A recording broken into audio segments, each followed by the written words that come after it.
저번에 드린 말씀을 이어서 이렇게 하겠습니다. 저번에 우리가 사리불 스님하고 목걸련 스님하고 이렇게 대화하는 거를 이렇게 공부를 했었죠. 기억을 하신 분은 계실지 모르겠지만 이렇게 그때 빠지신 분들을 위해서 간략하게 요약을 하겠습니다. 사리불 스님이 사람을 네 종류로 나눠요. 어떻게 나누냐면 자기 마음속에 흠이 있으면서 흠이 있는 줄 모르는 사람, 자기 마음속에 흠이 있으면서 흠이 있는 줄 아는 사람, 자기 마음속에 흠이 없으면서 흠이 없는 줄 모르는 사람, 흠이 없으면서 흠이 없는 줄 아는 사람, 네 종류로 나눈다고 그랬죠? 기억나셔요? 예. 그런데 자기 마음 안에 흠이 있는 줄 아는 사람이 있는 줄 모르는 사람보다 더 뛰어난 사람이라고 그랬죠. 그리고 흠이 없어도 흠이 없는 줄 아는 사람이 흠이 없는 줄 모르는 사람보다 더 뛰어난 사람이라고 그랬어요. 그래서 사람을 네 종류로 나누는데 그 네 종류로 이렇게 사람을 나눈 그 관점이 우리가 생각하는 거하고 좀 다르다라는 거예요. 어떤 관점이냐면 우리는 사람들을 분류를 할 때 사람이 살면서 필요한 걸 얼마만큼 가지고 많이 가지고 잘 가지고 하는 것으로 사람을 분류를 하잖아요. 근데 그 옛날 사리불 스님은 사람을 그렇게 분류하지 않고 사람이 살면서 가지고 있는 것, 잘 가지고 있는 것, 많이 가지고 있는 것, 이런 것들은 죽을 때 다 버리고 가잖아요. 자기 몸뚱아리도 버리고 가니까 그걸로서 사람을 분류하지 않는다라는 거예요. 몸이 건강한 사람, 건강하지 않는 사람, 몸이 잘생긴 사람, 못생긴 사람 이렇게 분류 안 한다라는 거예요. 왜냐하면 그거는 쓰다가 버리고 갈 거니까 버릴 것을 가지고 판단하지 않는다라는 거예요. 그러면은 버릴 것으로 판단하지 않고 가지고 갈 것으로 판단하겠다라는 거예요. 그럼 가지고 갈 게 뭐예요? 그게 마음에 흠이 있느냐 없느냐, 흠이 얼마나 많으냐 작으냐, 이걸 가지고 판단을 하겠다라는 거예요. 그래서 사람이 살면서 가지고 있는 것으로 판단하면서 사람들을 분류했던 이런 일반 사람들하고 의견이 다르게 사람이 죽을 때 가지고 가는 것으로 판단을 하겠다. 근데 왜 그러냐? 죽을 때 가지고 가는 것으로 그 다음이 결정이 되니까. 사람이 살면서 가지고 있던 거 가지고 그 다음이 결정이 되지 않아요. 돈이 많다고 해서 살다가 죽으면은 천당 가고 가난한 사람이 죽으면은 지옥 가나요? 그러지 않아요. 그하고 아무 상관이 없어요. 살면서 필요한 걸 가지고 그것으로 다음 단계를 결정짓지 않거든요. 다음 단계를 결정짓는 것은 죽을 때 가지고 가는 것으로 결정이 되니까 그것으로 판단하겠다라는 거예요. 그래서 죽을 때 가지고 가는 거, 마음에 흠이 있느냐 없느냐, 흠이 있으면 많이 있느냐 작게 있느냐, 이런 거예요. 이런 걸로서 판단을 하신 거예요. 그랬더니 옆에 있던 목걸련 스님이 그 마음에 흠 그렇게 하는데 마음의 흠이 무엇입니까? 이렇게 물어봤잖아요. 기억나시죠? 저번에 했던 거는 며칠 전에 했던 거니까. 그래서 그 사리불 스님이 설명을 했어요. 스님을 가지고 설명을 했어요. 이제 예를 들어서 어떤 스님이 계를 어겼다. 잘못을 저질렀다. 그런데 다른 사람이 알기를 바라지 않는다. 그런데 자기가 바라는 대로 되는 경우가 안 일어날 때도 있다. 이거. 다른 스님들이 그 사람이 잘못한 것을 알았다. 이거. 그러면은 그 기분이 나쁘다. 이거. 언짢다. 이거. 화가 난다. 이거. 그게 바로 흠이라고 그랬죠. 마음의 흠이라고 그랬죠. 자기가 잘못해놓고 자기가 남들은 모르기를 바랬는데 남이 알았다. 이거. 그래서 기분이 나쁘다. 그렇게 마음이 기분 나쁘고 언짢고 짜증이 나고 화가 나는 게 마음의 흠이다. 그런 경우에 가끔 TV 보면 그런 게 있더라고요. 잘못은 자기가 저질러 놓고 어떤 배우자가 자기가 바깥에서 잘못을 저질러 놓고 집에 와서 그 다른 배우자가 그걸 알게 됐잖아요. 알게 되면은 알게 된 거 가지고 짜증을 내고 싸워요. 그런 경우가 마음의 흠이라는 거예요. 그리고 두 번째로는 내가 잘못한 것을 상대방이 알았는데 그 상대방이 나를 야단칠 때 조용하게 아무도 안 보는 은밀한 곳에서 한두 사람만 나를 야단쳤으면 좋겠다고 생각을 했는데 자기가 바라는 대로 되지 않고 많은 사람들이 있는 곳에서 공개적으로 야단을 맞았다. 이게 또 기분 나쁘다. 언짢고 화가 나고 이러면은 그때 일어났던 언짢은 거나 기분 나쁘거나 화가 나는 게 마음의 흠이다. 이거예요. 마음의 흠이 있는 증거다. 이거예요. 그런 흠이 그렇게 드러난다라는 거예요. 그리고 또 한 가지는 사람이 이제 야단을 맞는데 여러 사람 앞에서 이제 야단을 맞게 됐는데 자기를 잘 이해하고 자기를 좋아하고 자기하고 친한 사람한테서 야단을 맞았으면 원하는 거예요. 자기를 싫어하고 자기를 이해를 잘 못하는 사람이 야단을 맞으면 한마디라도 더 보탤 거 아니에요. 자기하고 친한 사람이 야단을 치면 한마디라도 더 감하겠죠. 빼서 야단을 치겠죠. 그래서 자기를 잘 아는 사람한테 야단을 맞았으면 좋겠는데 그렇지 않는 경우에 기분이 나쁘다는 거. 평상시 저 사람이 나하고 사이가 안 좋았는데 저 사람이 나를 야단을 쳤다. 그럼 기분이 나쁘다는 거. 기분이 언짢고 짜증이 나고 화가 난다. 이게 마음이 흠이 있다라는 거였어요. 그죠? 나쁜 거 하는 것만 아니에요. 좋은 거 하는 것도 마찬가지예요. 내가 어떤 좋은 일을 했는데 그걸 다른 사람이 알아주기를 바랐다. 근데 다른 사람이 그걸 못 알아준다. 그러면 괜히 기분 나쁘고 짜증나고 화가 난다. 이것도 마음의 흠이 있는 증거라고 그랬죠. 그 다음에 다른 사람이 자기가 잘한 것을 알게 됐는데 그것을 많은 사람 앞에서 공개적으로 잘했다라고 알려주기를 바랬는데 한두 사람이 와서 너 잘했어 하고 지나가더라 이거야. 그래서 기분이 나쁘고 언짢고 짜증나고 화가 난다 이거야. 그게 마음에 흠이 있는 거예요. 근데 이렇게 자기가 잘한 것을 많은 사람들이 칭찬을 하고 이렇게 하는데 자기를 잘 아는 사람이 자기를 좋아하는 사람이 칭찬을 해주면 좋겠다라는 거예요. 나를 싫어하는 사람이 칭찬을 해주면 칭찬이 조금 감해질 거라는 거예요. 그래서 나를 잘 아는 사람이 칭찬해 주기를 바랬는데 나를 잘 사이가 안 좋은 사람이 칭찬을 하더라 이거예요. 그러면은 섭섭하고 짜증나고 화가 난다. 내가 칭찬을 더 많이 받을 수 있는데 저 사람이 나를 칭찬해가지고 칭찬이 많이 감해졌다 이거예요. 그래서 화가 나면은 그것도 마음의 흠이라고 그랬어요. 그래서 스님들의 일상생활에 예를 들어서 마음의 흠이 무엇인지 설명을 해줬어요. 또 예를 두 개 더 든 거 있죠. 스님들이 스승으로부터 자기만 관심받고 자기만 칭찬받고 자기한테만 이렇게 존경해주고 존중해주고 하는 것을 원하는데 스승이 자기만 그래주지 않는단 말이에요. 그러면 기분이 나쁘고 짜증나고 언짢고 기분이 화가 난다. 그게 마음에 흠이 있는 거라고 보셨어요. 그죠? 근데 이런 거는 애들도 그렇잖아요. 애들이 여럿이 있으면 어떤 한 애가 유치원 선생님이나 학교 선생님이나 혹은 부모님이 자기만 관심을 가져주고 자기만 좋아하고 자기한테만 잘해주기를 바라잖아요. 근데 다른 애들하고 똑같이 대해주면 기분이 나쁘고 언짢고 짜증내고 화를 낸다. 걔가 마음에 흠이 있는 거예요. 그런 경우가 있었고 또 한 가지는 스님들 예를 들면은 스님들이 자기만 신도들이 맛있는 음식을 주고 좋은 옷을 갖다 주고 좋은 약품을 갖다 주고 자기한테만 법문을 듣고 자기한테만 따르고 자기만 존중하고 공경하고 하기를 바란다는 거예요. 근데 신도들이 자기만 그렇게 하지 않고 다른 스님도 그렇게 하면은 기분이 나쁘고 언짢고 짜증나고 화가 난다. 그럼 그것도 마음의 흠이라고 그랬어요. 이렇게 마음의 흠을 설명을 했어요. 그죠?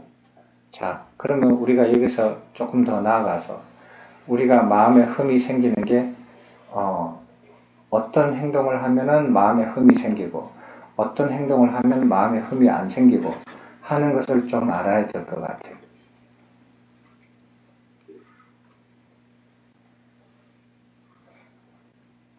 어떻게 하면은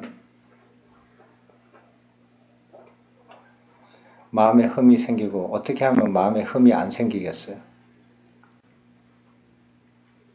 다 배웠는데 이런 경우에 다시 이제 복습을 해보면 살생하는 행위를 하면은 마음에 흠이 생겨요.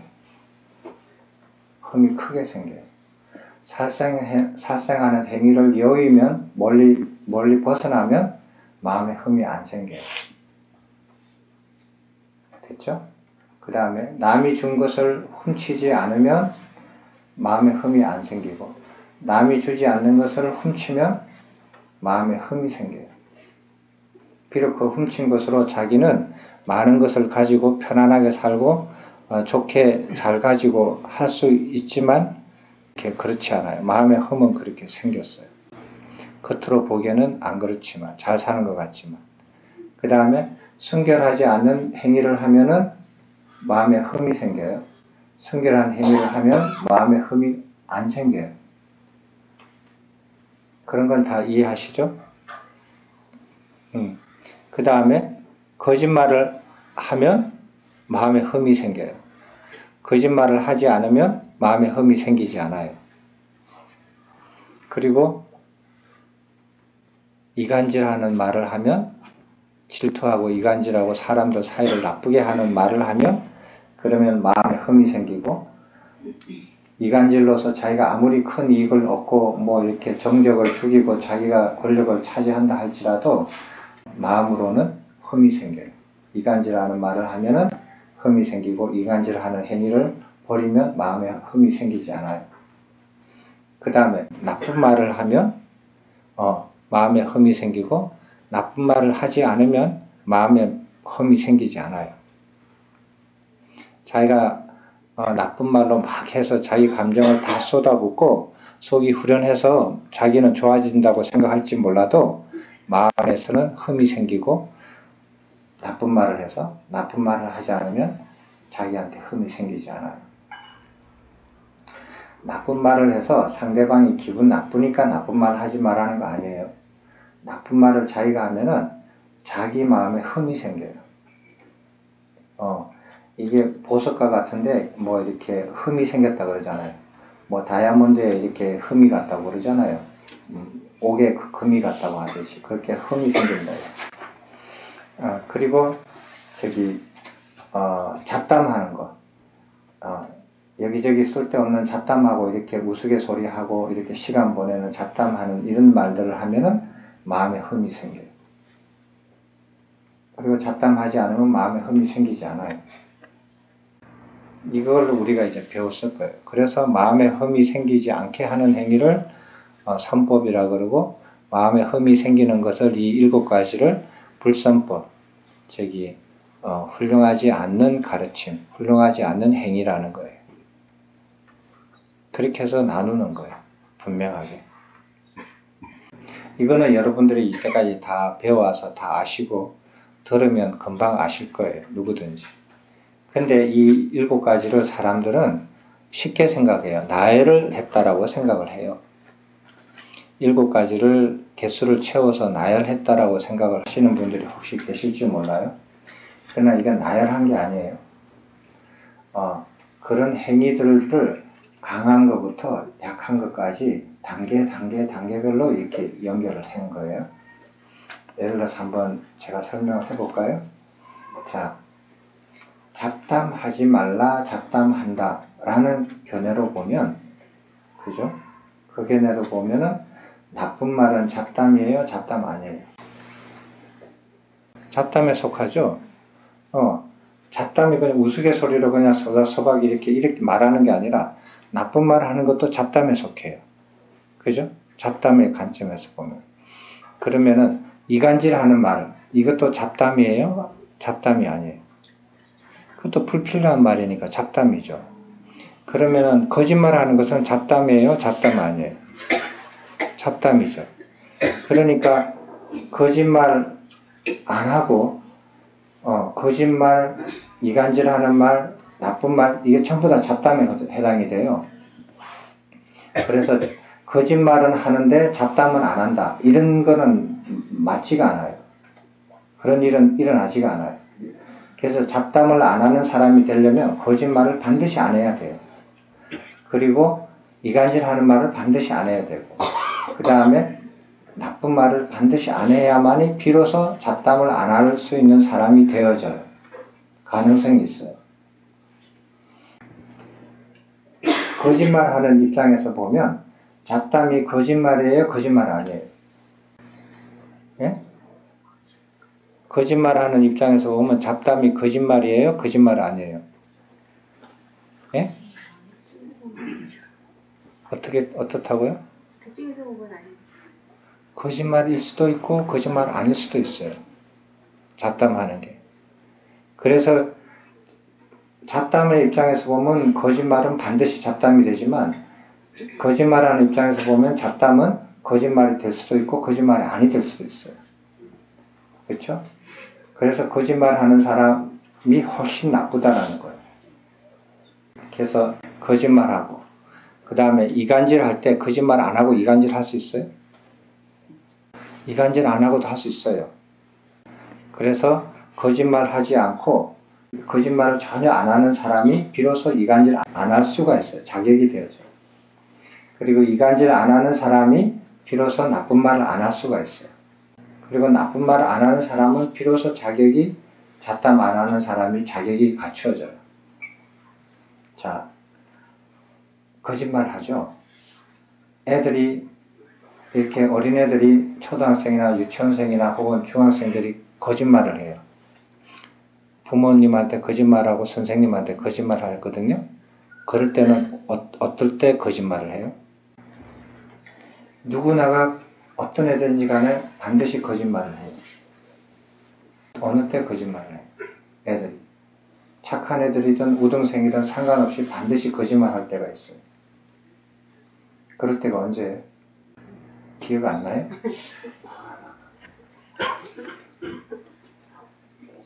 거짓말 한 번도 안 하시고 사셨나? 애들이 거짓말할 때 언제 거짓말해요? 잘못을 신경 쓰지. 그렇죠. 잘못한 짓을 할 때 거짓말을 해요. 그걸 안 드러내기 위해서. 못된 짓을 하고 부모님이나 선생님이 그걸 알면은 두려워가지고 자기도 모르게 거짓말을 해요. 그렇죠. PC방에 가서 한참 놀다 왔다. 그러면 부모님은 몰라야 되고 선생님도 몰라야 되고 아무도 몰라야 돼, 어른은. 그러니까 너 어디 갔다 왔어? 저기. 그러고 말아버려요. 자기도 모르게 자연스럽게 거짓말이 나오잖아요. 그러니까 거짓말을 안 하려고 한다면은 나쁜 행위를 안 해야 돼요. 어른들도 마찬가지예요. 바깥에서 나쁜 행위를 하고 집에 들어와서 한 사람은 반드시 거짓말을 하게 돼 있어요. 너 어디 갔다 왔어? 당신 어디 갔다 왔어요? 이러면은 그 거짓말이 저절로 나오잖아요. 자기가 가지 않아야 할 곳을 갔다든지 하지 않아야 할 짓을 했다면 당연히 거짓말이 나와요. 그러나 자기가 해야 할 일을 하고 가야 할 곳을 갔다면 거짓말 안 하죠. 자연적으로 그래요. 그래서 거짓말보다도 더 아랫단계 나쁜 것이 그릇된 행위를 하는 거거든요. 그릇된 행위 중에서 애들은 PC방에 가는 게 대표적인 거예요. 그죠? 어른들은 대표적인 그릇된 행위가 뭐예요? 좀 고상한 말로 하면은 순결하지 않는 행위를 하는 게 어른들의 가장 대표적인 행위예요. 그래서 그렇게 말을 하는 거예요. 그러면은 그래서 이렇게 살생하는 거, 그 다음에 남이 주는 거를 훔치는 거, 순결한 행위를 하지 않는 거, 거짓말하는 거, 이런 것들이 사람이 단계적으로 이렇게 벗어나게 돼 있어요. 그것도 보세요. 사람이 사람을 죽이잖아요. 사람이 사람을 죽일 때 요즘처럼 아무 이유 없이 그냥 죽이는 경우도 있지만, 그 요즘 뭐 이렇게 기분 나쁘다고 해서 아무 이유 없이 사람들을 죽이지만, 대부분의 사람을 죽일 때는 이유가 있어요.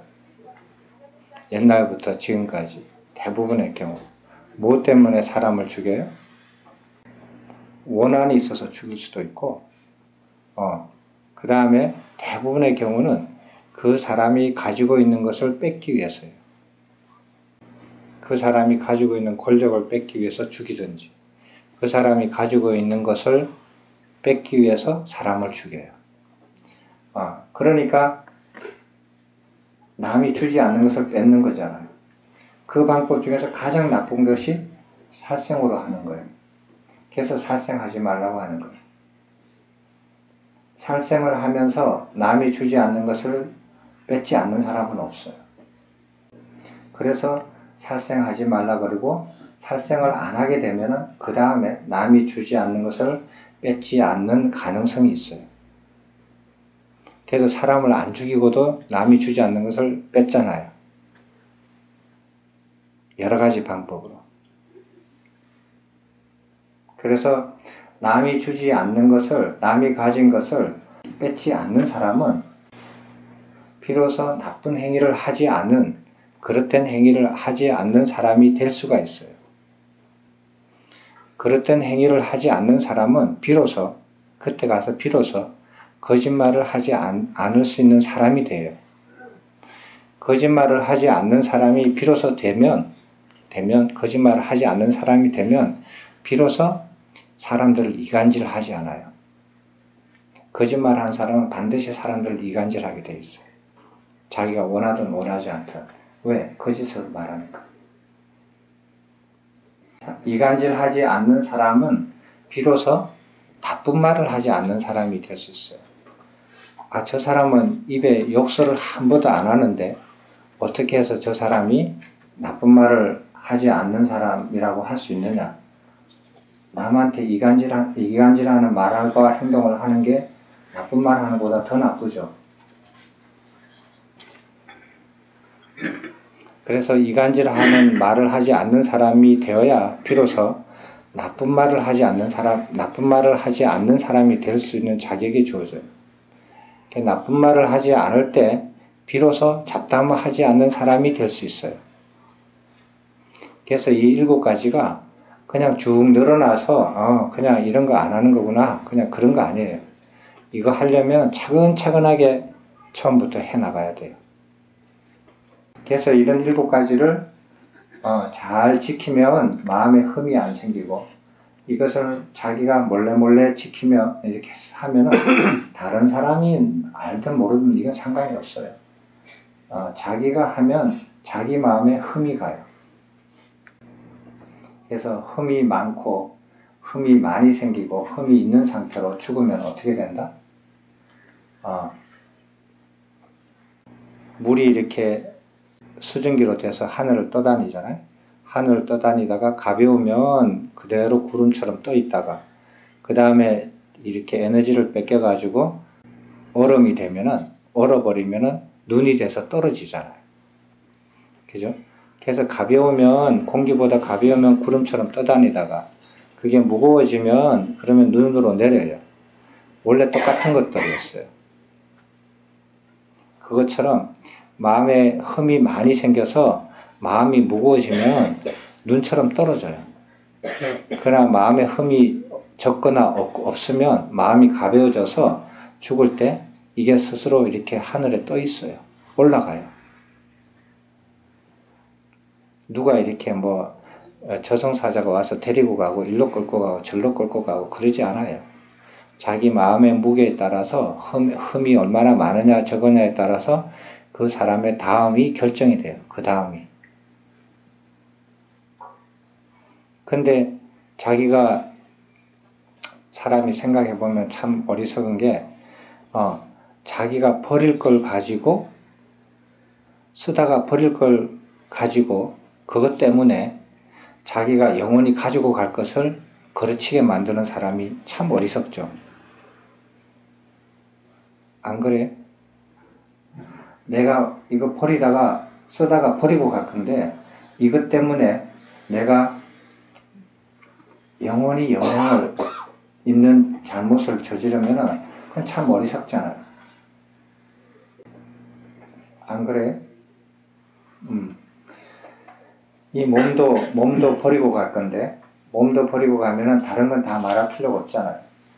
다른 거 다 말할 필요 없이 다 버리고 가는 건데, 자기가 살면서 잘 살고 그 다음에 이렇게 남보다 더 이렇게 폼나게 살고 더 건강하고 더 좋고 이렇게 해서 다 남보다 더 해서 살아왔는 것들은 다 버리고 가는데 그 버리고 가는 것 때문에 자기가 영원히 가지고 가는 것에다가 짐을 덮어 씌우면 그건 참 어리석은 짓이다라는 거예요. 그래서 여러분은 버릴 거 가지고 버릴 것 때문에 자기가 영원히 가지고 갈 것에다가 험을 만들지 말라는 거예요. 되셨습니까? 그러면 이 7가지가 사람의 기본적으로 가장 기본적으로 험을 직접적으로 만들어요. 근데 이런 것만 있느냐? 아니에요. 또 있어요. 얘기해 드릴까요? 이미 다 배웠는데 또 이렇게 단어 하나를 바꿔서 이렇게 말을 하면 다르게 이렇게 이해될 수 있으니까 또 어떻게 생기냐면은 예를 들어 볼게요. 사람은 자기가 좋아하는 음식, 자기가 맛있는 음식, 자기가 먹고 싶은 음식을 먹고 싶어 해요. 그죠? 누구나 다 그렇죠. 근데 자기가 먹고 싶어 하고 좋아하고 자기가 맛있다고 생각하는 음식이 다른 사람한테 똑같은 건 아니잖아요. 사람마다 다르잖아요. 조금씩 다 다르죠. 근데 자기가 좋아하고 맛있고 먹고 싶은 것을 먹었는데 그것이 몸에 좋을 때도 있고 나쁠 때도 있어요. 그죠? 분명히 자기가 맛있고 먹고 싶었는데 그걸 먹었더니 몸이 나빠지더라고요. 근데 자기가 먹고 싶은 걸 먹었는데 몸이 좋아지더라고요. 어떻게 분간해요? 그러면은 여러분들은 아무리 자기가 먹고 싶고 맛있고 좋아하는 음식이라도 몸에 해로우면 먹어요, 안 먹어요? 안 먹어요? 진짜 그래요? 자기 몸이 나빠진다. 그러니까 먹으면 몸이 나빠진다. 그럼 그걸 먹겠어요, 안 먹겠어요? 네? 안 먹겠어요? 어때요? 먹겠어요, 안 먹겠어요? 먹을 수도 있고 안 먹을 수도 있죠. 안 먹겠다라고 하는 사람은 나이가 좀 드신 분들이에요. 젊은 사람들은 그래도 먹어요. 그래도 먹지. 그리고 먹었는데 몸이 나쁜 거는 잠깐 지나가니까 그 맛있는 그거는 기억이 오래 가니까 그걸 먹어요. 그리고 그게 중독이 되면 나이가 들어도 먹어요. 그걸 먹고 암에 걸려도 또 먹어요. 그런 경우도 있잖아요. 그거 어쩔 수 없죠. 그러니까 음식을 보면은 그 음식을 자기가 좋아하고 맛있고 먹고 싶어 하는 음식들이 있는데 그게 몸에 좋을지 안 좋을지 몰라요. 근데 그걸 알아도 자기가 어떻게 할 수가 없어요. 어떤 사람들은.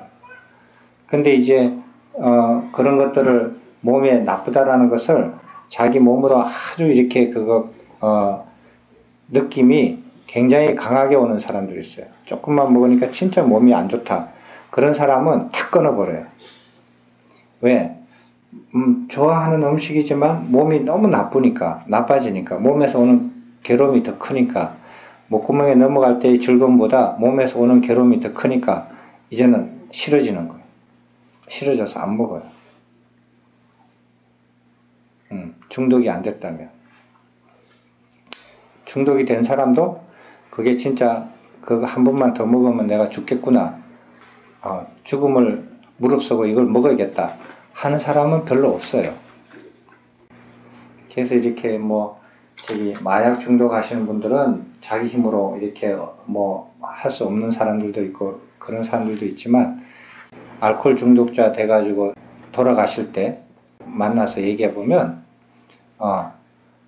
제가 이렇게 젊을 때부터 약주를 좋아해가지고 그렇게 그냥 젊을 때 많이 마셨더니 지금 나이가 이렇게 중년이 돼도 괜찮은 줄 알고 그렇게 잘 먹었는데 이제 나이가 60, 70이 되니까 이제 그게 몸에 평생 너무 많이 먹어서 몸에 나빠져가지고 뭐 이렇게 뭐가 암이 걸리고 뭐가 안 좋아져 가지고 지금 병원 신세가 됐습니다. 이렇게 된 이유는 다 제가 젊을 때부터 못 모르고 너무 약주를 좋아해서 이렇게 됐습니다. 스님, 저기 이왕 이래 된 거 좋아하는 거 한 잔 더 하고 죽을랍니다. 한 잔 주십시오. 이런 사람을 못 봤어요. 그럼 얼마나 멋있어요. 아, 그래요. 잘 아셨네요. 그럼 다 아셨으니까 한 잔 하고 얼른 가세요. 이렇게 하면 얼마나 멋있어요. 사람들이 그렇게 안 살아요.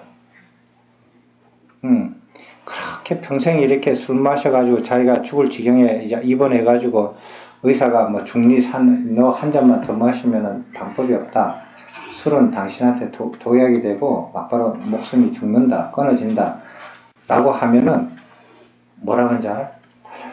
떨어가지고 어떻게 좀 살게 해주세요. 살게 해주세요. 이거 낫게 해서 제가 할 일이 좀 있어요.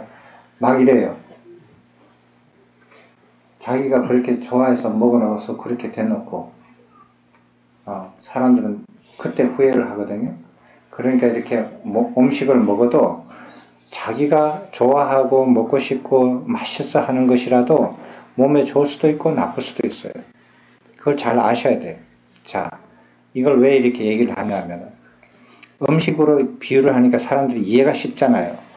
근데 이제 이해 쉬운 것을 잘 했으면 눈으로 보세요. 음식을 자기가 맛있다고 생각하는 거. 근데 그게 몸에 좋을 수도 있고 나쁠 수도 있어요. 그죠? 맛있다고 생각하는 거. 그 맛있는 걸 탐하는 거예요. 그게 욕심이에요. 혀의 욕심이에요. 혀의 욕심이 몸에 나쁠 수도 있고 좋을 수도 있어요. 근데 이렇게 음식을 자기가 좋아하는 것을 많이 먹었다 이거예요. 그것도 욕심이죠. 그래서 이만큼 먹어도 되는데 더 많이 먹어가지고 배탈이 났다. 계속 과식을 해가지고 위가 잘못됐다. 그것도 욕심이죠. 그게 따지고 보면. 그리고 이렇게 이게 내한테 몸에 좋을 거다라고 생각하고 잘못 알아가지고 먹었는데 몸에 나쁘더라는 거예요. 그거는 왜 그래? 어리석어서 그래요. 먹을 때. 이게 몸에 좋다고 해서 돈 주고 사서 먹었는데 정작 먹고 나니까 몸이 그것 때문에 몸이 더 나빠졌다. 그런 경우가 많잖아요. 그건 사람이 어리석어서 그래요. 그죠? 음식을 먹을 때. 또 어떤 경우가 있냐면은 집안에서 싸움이 벌어졌다. 싸움이 벌어져가지고 화가 나가지고 홧김에 에이 그냥 이거 먹고 팍 죽어버려야지 하고 양푼에다가 밥을 넣고 그냥 고춧가루를 넣어가지고 이만큼 비벼가지고 저녁 내내 먹어요. 저녁 내내 먹고 그냥 스트레스를 해결하는 사람들도 있죠. 여기는 없겠지만. 그리고 또 남자들은 화가 나니까 에이 짜증나. 나가서 그냥 술 먹고 그냥 팍 그냥 해야지 하고 밤새도록 술 먹어요. 가끔 그런 경우 있죠. 그런 거는 왜 그러냐면은 사람이 화가 있어서 그래요. 화가 일어나면 판단을 못해요. 그게 몸에 좋을 건지 안 좋을 건지. 그래서 사람이 입에는 좋은데 몸에는 좋은지 안 좋은지 할 때 몸에 안 좋을 때 보면 그 원인을 찾아보면 사람이 욕심을 부려서 그렇고 사람이 어리석어서 그렇고 잘못 알아가지고 그 다음에 또 한 가지는 화가 나서 판단을 못해가지고 순간적으로 흐려서 그래서 화를 내는 경우 이 세 가지예요. 이 세 가지 때문에 몸에 나쁜 것을 자기가 먹어요. 입으로. 자기 입으로. 근데 이제 이걸 이렇게 이해를 했어요. 이해가 됐죠? 근데 우리가 그걸 이제 눈으로 적용시켜봐요. 눈으로 적용시키면 자기가 눈으로 보고 싶고 좋아하고 즐길만 하고 매혹적이고 이런 것만 봐요. 눈으로 볼 때도. 안 그런 것 같지만 눈을 싹싹 돌리잖아요. 다른 사람이 먹는 것보다 이렇게 덜 들키죠. 덜 들키지만 눈이 이렇게 작으니까 입은 크잖아요. 덜 들키지만은 눈이 삭삭삭 왔다 갔다 해요. 그래가지고 자기가 보고 싶고 매혹적이고 즐길만한 것들을 찾아서 다니면서 그걸 봐요. 근데 그걸 보는데 그게 자기 몸에 좋을 수도 있고 안 좋을 수도 있어요. 그 무슨 소리냐면은 음식이 몸에 나쁘다라는 뜻은 뭐냐면은 보는 것, 자기가 보는 것을 찾아다니면서 보잖아요. 보고 싶고 즐길만한 것을 보는데 그 보는 것으로 인해서 마음에 흠이 생겨요. 자기가 눈 뜨고 보는 것으로서. 왜? 자기가 보고 싶고 즐길만 하고 자기가 좋아하는 것을 자기가 그렇게 해서 봤지만 그렇게 해서 본 것이 마음에 흠을 생기게 해요. 어떨 경우 그렇게 해서 본 것이 자기가 좋아해서 즐겨서 보고 싶어서 한 것이 욕심에 의해서 그랬다든지 그 다음에 어리석어서 그랬다든지 화가 나서 그랬다든지 이렇게 해서 자기가 봤다면은 그 본 것이 자기 마음에 흠을 일으켜요. 흠을 만들게 해요.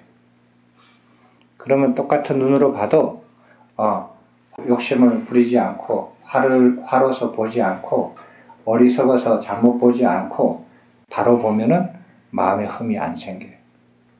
똑같은 눈을 가지고 쓰는데 그래요. 음식도 자기가 욕심을 부려서 음식을 먹고 그 다음에 자기가 어리석어서 모르고 먹고 그 다음에 화를 내서 음식을 먹고 이렇게 하면은 자기 몸도 나빠질 수도 있고 그것도 그렇게 먹으면 몸에 좋다라고 하는 음식조차도 그렇게 해서 먹으면은 마음에 흠이 생겨요. 그렇게 하지 않으면은 마음에 흠이 생기지 않아요. 또 한번 해볼까요? 귀로 듣는 거요. 귀로 듣는 것도 듣고 싶은 소리만 듣고 자기가 좋아하는 것만 듣고 자기가 들어서 즐길 만한 것을 듣고 싶어 해요. 그렇죠? 그거 욕심이에요. 근데 자기가 듣기 싫고 짜증나고 화가 나는 소리를 들으면 그걸 거부하고 피하려고 그래요. 그건 그렇게 해서 어떤 걸 들으면 화가 나서 듣는 것도 영향을 입을 수가 있고요. 그래서 자기가 아무리 듣고 싶고 달콤하고 좋아하는 것을 듣는다 하더라도 그것이 욕심의 바탕을 두고 그 다음에 어리석음의 바탕을 두고 그 다음에 화를 바탕에 두어서 그렇게 듣는다면 듣는 것들이 다 마음에 흠을 일으켜요. 비록 자기가 듣기 싫은 소리를 듣거나 좋아하지 않는 소리를 듣는다 할지라도 욕심이 없고 어리석지 않고 그 다음에 화를 내지 않고 그렇게 해서 그러면 듣는 것으로 인해서 자기가 마음에 흠을 일으키지 않아요. 자, 보는 거, 듣는 거, 맛보는 거, 냄새 맡는 것도 그렇고 그 다음에 촉감도 그래요. 촉감도 자기가 부드럽고 자기가 좋아하고 자기가 매혹적으로 생각하는 그런 촉감을 원해요. 근데 그렇게 원하는 것이 욕심이고 그 다음에 어리석음이고 그리고 화를 내서 그리고 싫어하는 것을 피하려고 하고 이런 것으로 그런 촉감을 추구했다면은 그 느끼는 촉감마다 다 마음에 흠을 일으켜요. 그러지 않으면 마음에 흠을 일으키지 않아요. 그리고 생각하는 것도 그래요. 내가 생각하고 싶어하고 좋아하는 것 생각하고 즐길 만한 것을 생각을 해요. 그것이 욕심에서 바탕이 되고 어리석음에서 바탕이 되고 화를 일으켜서 그렇게 바탕이 돼서 한다면은 자기가 생각을 하는 거 하나하나가 다 마음에 흠을 일으켜요. 그렇지 않다면 생각하는 것이 마음에 흠이 가지 않아요. 그래서 우리가 보고 듣고 맛보고 냄새 맡고 이렇게 피부로 접촉하고 생각으로 경험하면서 생각으로 자기가 알고 모르고 이렇게 인식하는 것 이런 것들이 어떻게 하면은 마음에 흠이 되기도 하고 어떻게 하면은 마음에 흠이 되지 않기도 해요. 평생 눈, 귀, 코, 혀 이렇게 피부 생각을 가지고 지금도 그렇고 수많은 작용들을 하잖아요. 그런 것들이 다 하나하나가 다 마음에 흠이 될 수도 있고 흠이 안 될 수도 있어요. 그런데 이렇게 우리가 보고 듣고 냄새 맡고 맛보고 피부로 느끼고 생각으로 하는 이런 것들을 마음에 흠이 가는 것을 하지 않아야 되는데 그것을 살아서 쓰다가 버릴 것을 위해서 그것을 흠이 가게 하는 행위를 한다. 본다, 듣는다, 맛본다, 냄새 맡는다, 감촉한다, 생각한다 하면은 어리석은 거라는 거예요. 살아가면서 필요한 그리고 필요하지만 버리고 갈 것을 위해서 보고 듣고 냄새 맡고 맛보고 감촉하고 생각하고 했던 그 모든 것들이 마음에다가 흠을 주면 그거는 본전도 안 된다라는 거예요. 손해되는 장사를 한 거예요. 평생 내내. 그걸 아시고 마음의 흠을 일으키지 않도록 지금부터라도 살아야 된다. 그래서 나중에 여러분들이 조금씩 공부해 가시면 그럼 이제 걱정이 될 거예요. 아, 지금부터는 내가 마음의 흠을 일으키지 않고 살 수 있겠다. 그러면은 지금까지 흠이 되었던 것들은 어떻게 없앨 수 있겠느냐 하는 문제죠. 그런 것들을 하나씩 차근차근하게 공부해서 자기가 익혀가면은 이미 내가 흠을 만들어 놓은 것은 어떻게 없애는가 하는 것은 자기가 듣고 배우고 이해해서 하나씩 해가면 그걸 또 지워갈 수가 있어요. 만들어 가듯이 지워갈 수도 있고 그렇게 하는 것이 우리가 여기서 모여서 공부하는 이유예요. 되셨습니까? 그래서 이렇게 보고 듣고 생각하는 것조차도 흠이 될 수 있어요. 그것도 흠이 될 수 있어요. 혹시 질문 있으면 하십시오.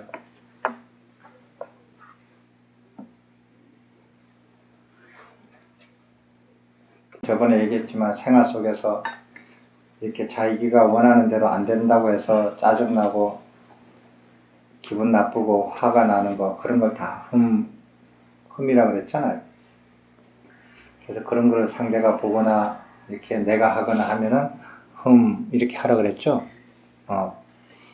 말을 아무리 자기는 옳은 말이라고 해도 자기가 상대방이 그 기분 나쁘게 말을 하면 그게 나쁜 말이 돼요. 자기는 옳고 좋은 말을 했다고 아무리 주장해도 상대가 듣기에 기분이 나쁘게 하면 그게 나쁜 말이 되거든요. 그러면 그것도 그래서 자기가 보고 듣고 생각하는 것들도 다 흠이 될 수가 있다. 흠을 일으킬 수가 있다. 혹은 흠이 된 것이 드러날 수가 있다. 생각에서 보고 듣고 하는 것에서 다 드러날 수가 있다. 흠을 잘 아시고 어떻게 하면 흠을 만들어가는 것도 이제 아셨는데 흠을 지워가는 것은 제가 말씀 안 드렸어요. 그건 여러분들이 더 열심히 해서 공부해서 익히셔야 돼요. 질문 있으면 하십시오. 질문이 있습니다. 흠이 전염됩니까? 안 됩니까? 어떤 사람이 흠이 있어요. 근데 이 사람의 흠이 내한테로 전염이 됩니까? 아니면 전염이 안 됩니까? 그 알코올 중독자하고 살면은 다 알코올 중독자가 됩니까? 되는 사람이 있고 안 되는 사람이 있어요. 그죠? 부모님이 알코올 중독자라고 해서 자식들이 다 알코올 중독자가 돼요? 안 돼요. 되는 사람이 있고 안 되는 사람이 있어요. 흠이 전염되는 사람이 있고 안 되는 사람이 있어요. 마찬가지예요.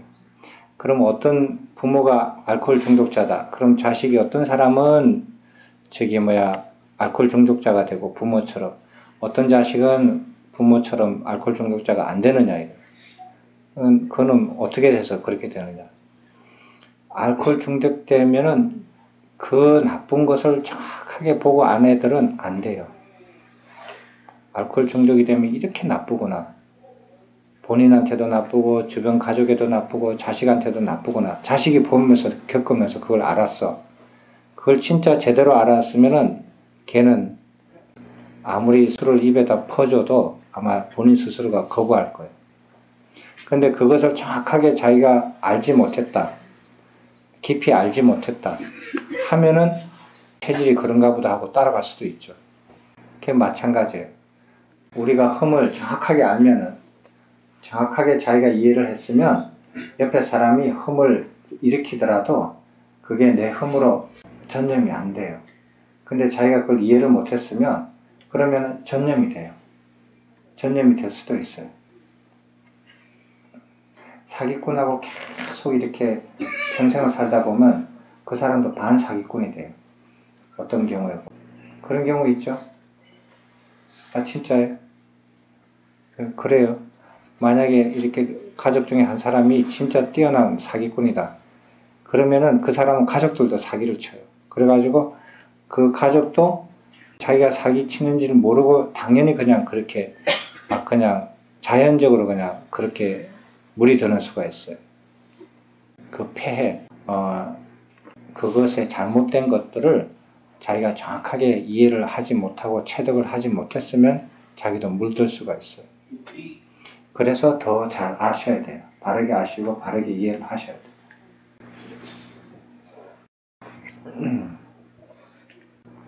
질문 없으세요? 도의 이름에는 흠이 없죠. 도가 뭔데요? 깨달은 게. 네. 이런 흠들을 하나씩 있는 것은 지워가고 그 다음에 새로 생긴 거는 안 생기게 하고 하는 게 도예요. 도라는 것은 길이잖아요. 길, 방법. 그러니까 도라는 걸 우리는 너무 추상화해가지고 이렇게 막 이렇게 뭐 뜬구름 잡는 것처럼 그렇게 이렇게 생각을 하시는데 그 도를 번역한 부처님 가르침의 말씀은 길을 걷는다. 길이 아니에요. 길을 걷는다가 도로 번역이 됐어요. 그러니까 도라는 것도 길이라는 명사로 이렇게 그거 할 때도 있지만 그게 동사로 쓰면은 아마 그거 말하다라고 되죠. 근데 그거는 이제 부처님은 동사래요. 동사. 길을 걷다를 그거를 번역을 하는데 한문으로 하니까 그냥 길 명사로 번역을 한 거거든요. 그래서 그냥 어디 명사로 이렇게 딱 정해져 있는 게 아니라 가는 거예요. 그 방법을 따라서 행하는 것이 도예요.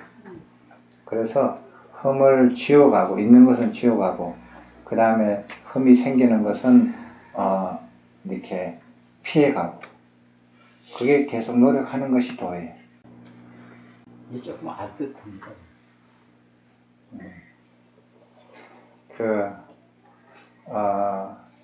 여러분들은 내가 알까 모를까 내가 잘 이해를 했나 제대로 이해를 못했나 이것을 판단하는 방법이 하나가 있어요. 듣고 자기가 지금 이해 다 했다고 그럴 거야. 이해 못하는 사람 손 들어보라 그러면 손은 아무도 안 들 거야. 아마. 다 이해했다고 하는데 이해했는지 안 했는지 판단하는 방법은 집에 가서 자기 말 잘 듣는 사람한테 설명을 해보세요. 자기 말을 거부하는 사람한테 설명하면은 그 사람이 이해를 못해요. 왜냐하면 거부하는 마음이 있기 때문에. 근데 자기 말을 거부하지 않고 잘 들어주는 사람한테 자기가 설명을 한번 해보세요. 근데 그 사람이 이해를 했다 하면은 자기가 바르게 이해한 것이고 자기가 그 사람이 이해를 못했다 하면은 두 가지 중 하나.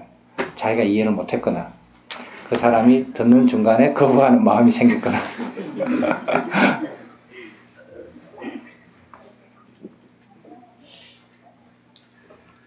제가 들은 말 중에 가장 마음에 와닿는 말 중에 남한테 충고하지 마라. 이미 그 사람이 알고 있으니까.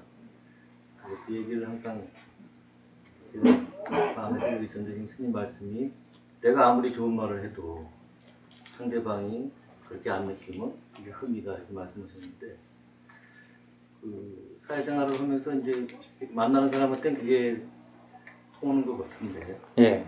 그런 이제 가정에서 우리 자식들한테 예, 자식이 이렇게 뭐 생활 습관이 안 좋다거나 예, 이랬을 때 이제 부모로서 이렇게 충고를 하잖아요. 그래서 그때 이제 그런 경우는 우리 자식들도 이제 다 성인이니까 자기가 잘못을 깨닫고 알겠습니다, 고치겠습니다, 이런 거는 좀 예외가 아닌가. 그래서 자식한테도 내가 이렇게 충고를 해야 되는가. 이게 좀 진짜 어렵죠. 그래서 저희들은 어떻게 하는지 아세요? 진짜 그거 어렵거든요. 근데 이 진리라는 것은 예외가 있으면 안 되잖아요. 그죠? 예외가 있으면 진리라고 안 그래요. 모든 게 다 적용이 돼야 되는데, 다 적용이 되는데 자식한테 딱 적용하면 그게 안 먹혀요. 그리고 자기 자신한테 적용해도 안 먹혀요. 그러는 경우가 가끔 있어요. 그죠? 그래서 자식한테 적용을 하면 바깥에서는 적용이 잘 되는 것들도 자식한테 딱 적용이 되면은 그게 딱 안 먹혀요. 왜냐하면은 가끔 그게 이제 자기 자신한테도 안 먹히는 경우가 있는데, 왜냐하면 자식 안에 내가 좀 들어가 있어요. 내라는 게 그거 나의 어떤 한 분신처럼, 분신이라 그러죠. 그런 게 이렇게 담겨져 있어요. 그 자식 안에. 그래서 다른 사람들은 나의 분신으로 안 보거든요.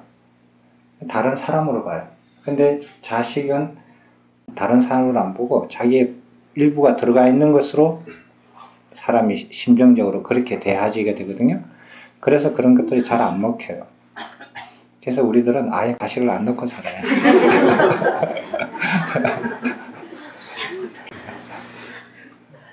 약 오르시죠?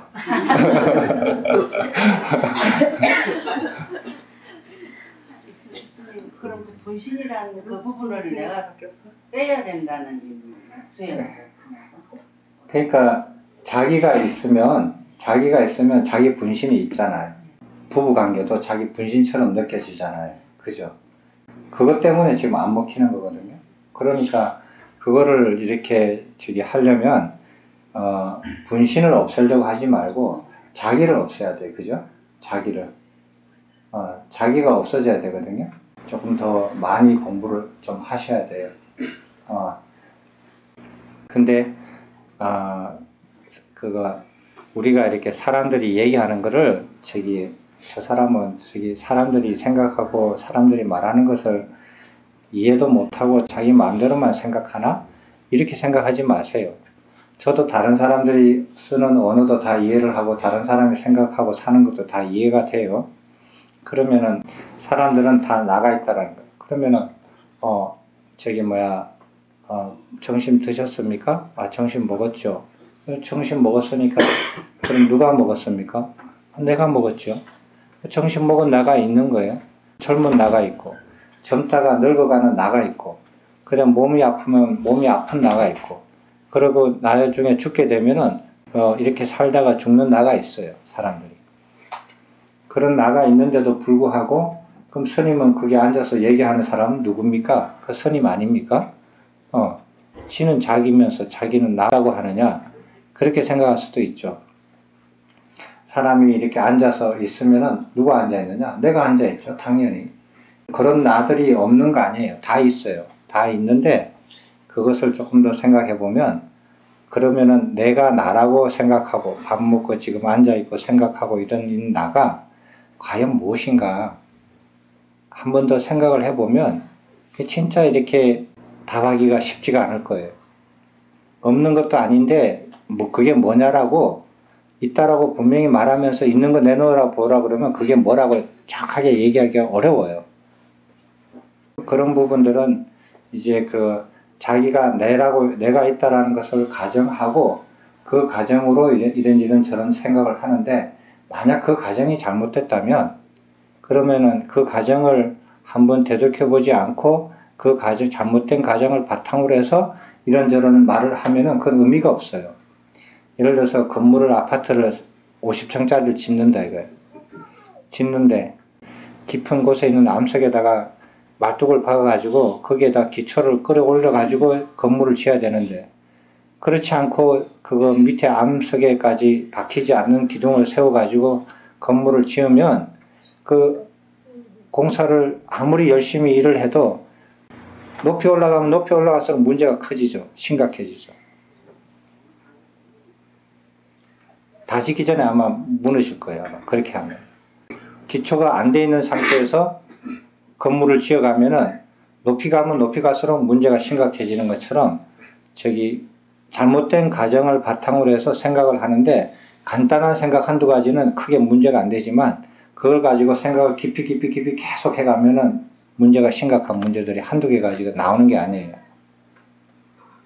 그런 게 문제가 나올 때 비로소 이게 가정이 잘못되지 않았나라는 생각을 하게 되는데 사람들은 건물이 기울어지고 문제가 생길 때 이 기초가 잘못되지 않았나라고 그때 생각을 해요. 그럼 그때는 늦었죠.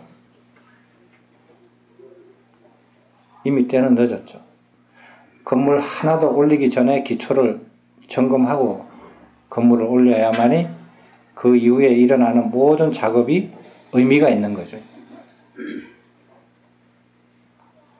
그래서 그런 기초들을 건물을 지으면 기초가 뭐 30개다, 100개다 이렇게 하는 그런 것들을 하나씩 점검을 하듯이 사람들이 우리가 생각을 하고 일상생활을 하면서 우리가 기본적으로 가지고 있는 자기도 모르게 보통적으로 사람들이 다 공통적으로 가지고 있다고 해서 점검을 안 하는 거예요.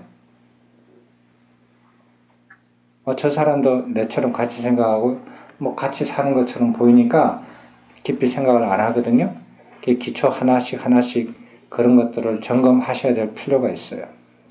그래서 내가 있다라는 그 생각, 죽으면 누가 죽느냐? 내가 죽는다 라고 할 때 그 나라는 게 어떤 전제가 되느냐, 그게 바르게 된 전제냐, 그게 뭐냐 이거예요.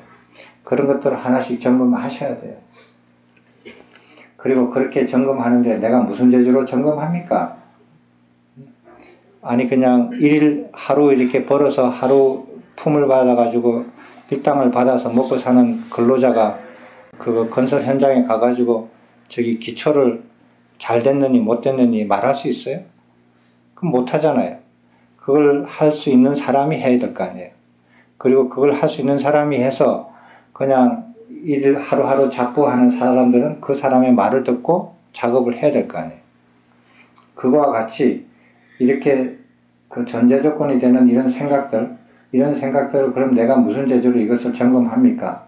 그건 전문가한테 물어봐야죠. 그리고 전문가한테 배워야죠.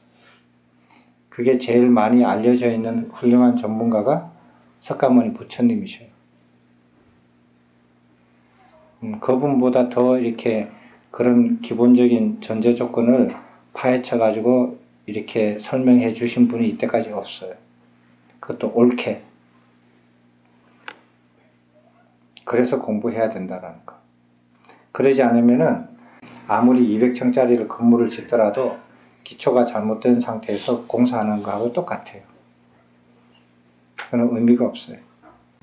이렇게 가끔 이렇게 그 고등학생이나 중학생이나 애들을 이렇게 상담을 하거든요. 하면은 애들이 엄마 따라 절에 가는 거 되게 싫어해요. 진짜 싫어하거든요. 그래서 엄마가 막 꼬셔가지고 용돈 주고 이러면서 겨우겨우 꼬셔가지고 절에 와가지고 저하고 얘기하라고 하거든요.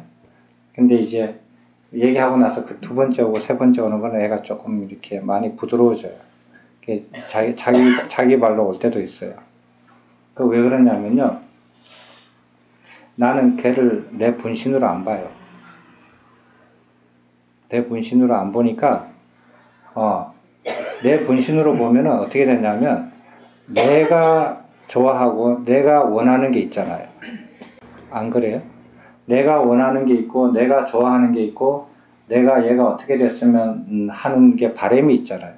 그게 있으면 자식의 좋아하는 거, 자식이 바라는 거, 자식이 원하는 것이 그만큼 가려져서 보여요.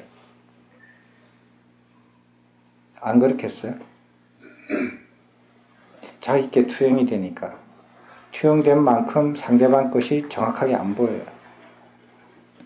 그래서 저는 그거를 분신으로 안 보고 그냥 다른 사람으로 봐요. 그래가지고 이렇게 걔가 원하는 거, 그 애가 원하는 거, 그 애가 좋아하는 거, 그 애가 바라는 거, 이것만 생각을 해요. 내가 원하는 거, 내가 바라는 거, 내가 좋아하는 거, 이런 거는 얘기를 할 필요가 없잖아요. 뭐 너 중될래? 안 하는 거 뻔하잖아요. 안 오잖아요. 그걸 뭐 왜 강요를 해요? 그러니까 얘기할 필요도 없잖아요. 쟤는 중 안 될 거니까. 그러니까 걔 원하는 것만 들어요. 걔 원하는 것을 들어보면 걔가 뭐를 원하고 뭐를 좋아하고 뭐를 바라는 것을 얘기를 한 시간만 들으면요. 어떻게 되는지 알아요? 걔가 원하는 거, 바라는 거, 좋아하는 것을 걔보다 내가 더 잘 알아요. 그럴 거 아니에요. 걔가 바라는 거를, 자기가 바라는 거를 자기보다도 내가 더 잘 알아. 한 시간만 들으면. 그 걔가 원하는 것을 걔보다도 제가 더 많이 알아요. 그 걔가 좋아하는 것을 걔보다도 내가 더 많이 알아요. 한 시간쯤 얘기하다 보면 이제 나는 이제 걔가 좋아하는 거, 걔가 원하는 거, 걔가 바라는 것을 걔보다 더 잘 알아가지고 이제 얘기를 하는 거예요. 그럼 얘가 이제 뿅 가죠. 다른 거 아무것도 얘기 안 하고 자기가 좋아하고 자기가 바라고 자기가 원하는 것만 자기보다 더 잘 알아가지고 얘기해 주는데 거기서 조그만 의도를 가지고 조그만한 의도를 가지고 얘를 중으로 한번 만들어 봐야겠다. 조그만 의도를 가지고 말 한마디만 잘못해 보세요. 걔가 도망가요. 다시는 안 와요. 그럴 거 아니에요. 내가 원하는 것을 그렇게 조금만 그거 바늘 것만큼이라도 묻혀가지고 이렇게 애한테 주입하려고 하면 애가 그걸 먼저 알아채고 다시는 절 근처에 오지를 않아요. 평생. 안 그렇겠어요? 근데 바늘 것만큼 이렇게 묻혀서 줘도 도망갈래 되는데 바가지로 퍼부어 보세요. 싸움 나지. 낳아주고 길러주고 돈 주고 뭐 다 옷 입혀주고 뭐 돈도 주고 다 해줘도 싫어해요. 다른 사람이 한 달에 한 번씩만 밥을 사줘도 그 사람 진짜 좋은 사람 돼요. 근데 30년 동안 하루 3끼를 밥을 해줘도 싫어해줘요. 그 이유 때문에. 이상한 일이 벌어진다고. 혹시 다른 질문 있습니까? 자, 오늘 동지 즐겁게 잘 보내시고요. 회장님 좋은 말씀 고맙습니다. 아주 재밌게 이때까지 한 본문 중에서 제일 좋은 말씀. 오늘 그만 마칠게요.